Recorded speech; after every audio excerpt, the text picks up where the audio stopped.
So you got to make a decision then, and you got to make a decision with such firm intention that the choice that you make to change your life, and the stronger the emotion you feel in that choice, the more you'll remember that decision. Giving your body a taste of the future emotionally, what we're doing inside of us is producing some effect outside of us. And the moment we correlate the changes we're making inside of us with the effect we're producing outside of us, we're going to pay attention to what we did and we're going to do it again. And that's when we start to become more of the creator of our lives instead of the victim of our lives.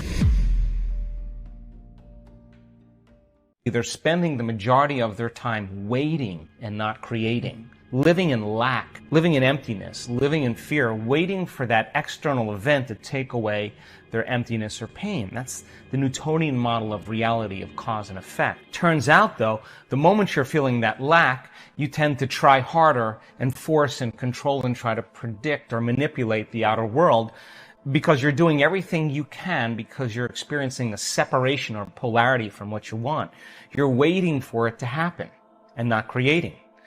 So then, two things. When you combine a clear intention with an elevated emotion, a heart-centered emotion, not the emotions of survival that are anger and hostility and aggression and competition or hatred or envy or jealousy or insecurity or fear or anxiety or pain or suffering or guilt or shame. Those are derived from the hormones of stress. An elevated emotion is a heart-centered emotion. And a heart-centered emotion lacks polarity. This is the center of oneness. This is the center of wholeness. This is the union of opposites. This is our connection, our bridge to the quantum field. This is where we connect. So think about it. When you begin to feel a heart-centered emotion, what you're doing is you're falling in love with your life. So your body is your unconscious mind. It does not know the difference between an experience that creates an emotion and an emotion that you're creating by thought alone. Your body is believing it's living in that future reality in the present moment. Now think about this. The latest research on genes says the environment signals the gene. Well, the end product of an experience in the environment is called an emotion. So when you begin to embrace the emotion ahead of the actual experience, you're signaling the gene ahead of the environment.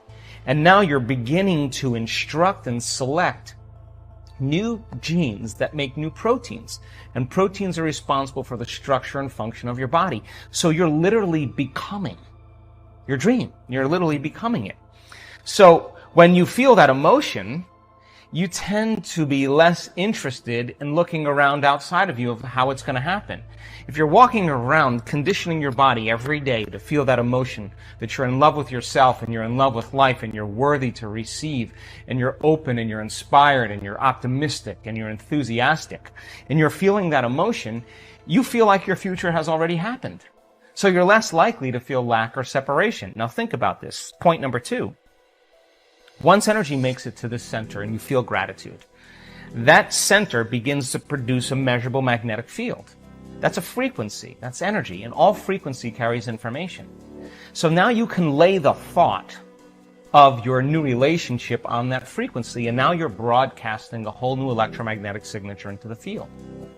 So then the longer you're conscious of that energy, the more you're calling your future to you. When this center is opened up, you're connected to the quantum field.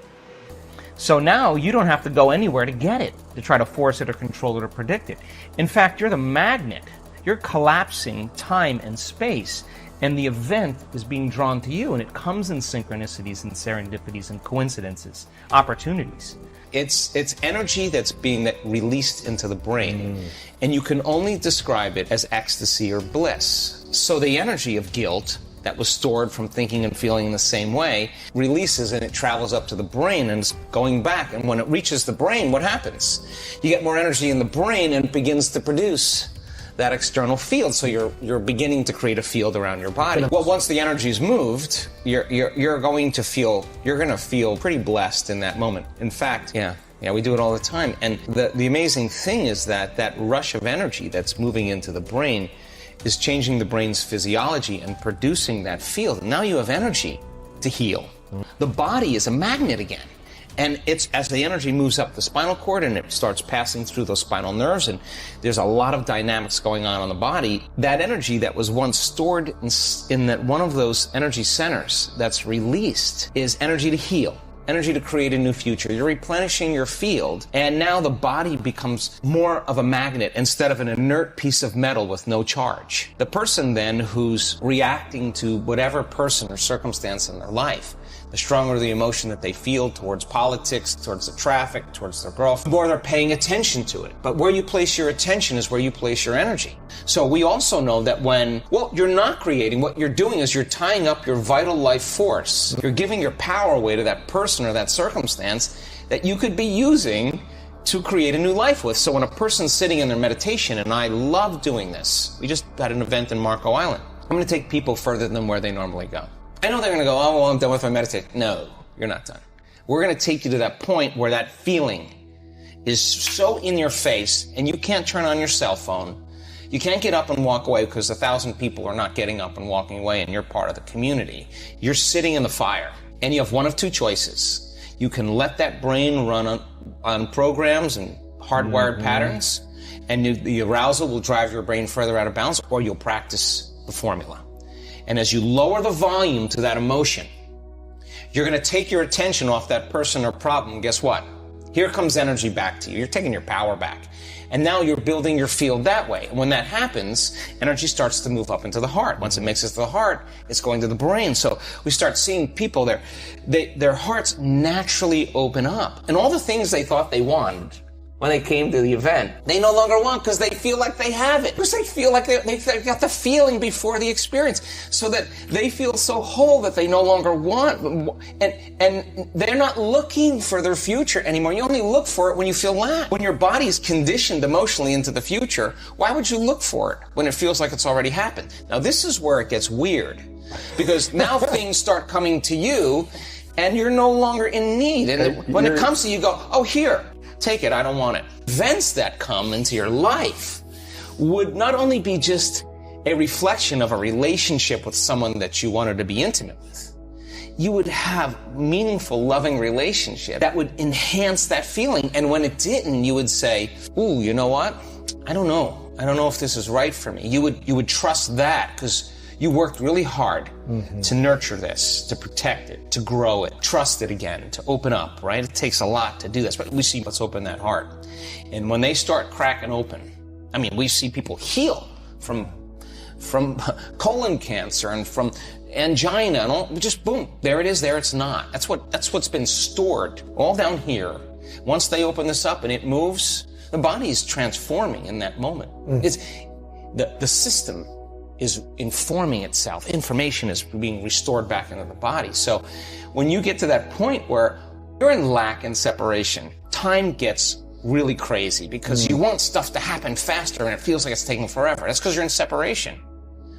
When you're in love and you're in connected, you don't want the moment to end. I mean, to be so caught up in the moment that they've forgotten. We made a new memory. We had a great experience. And life then is about experiencing it.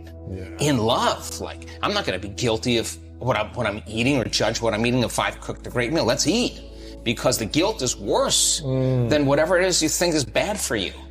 So then, when you're feeling those elevated emotions, and you're locked in love, then you see life through the lens of love, and there's compassion. The moment you feel angry because you're in traffic, the moment you judge your coworker because all of a sudden they push an emotional button, the moment you feel sorry for yourself, victimized or self-pity, you're now emitting a different energy. In fact, you're back to the energy of your past and you just disconnected from your future. So then people's dreams stay at arm's length from them. So people ask me all the time, well, how come my new relationship hasn't happened? And I tell them the same thing. Take out a piece of paper and write down everything you want in a new relationship and then become that person. Because the question fundamentally is, would you go out with you?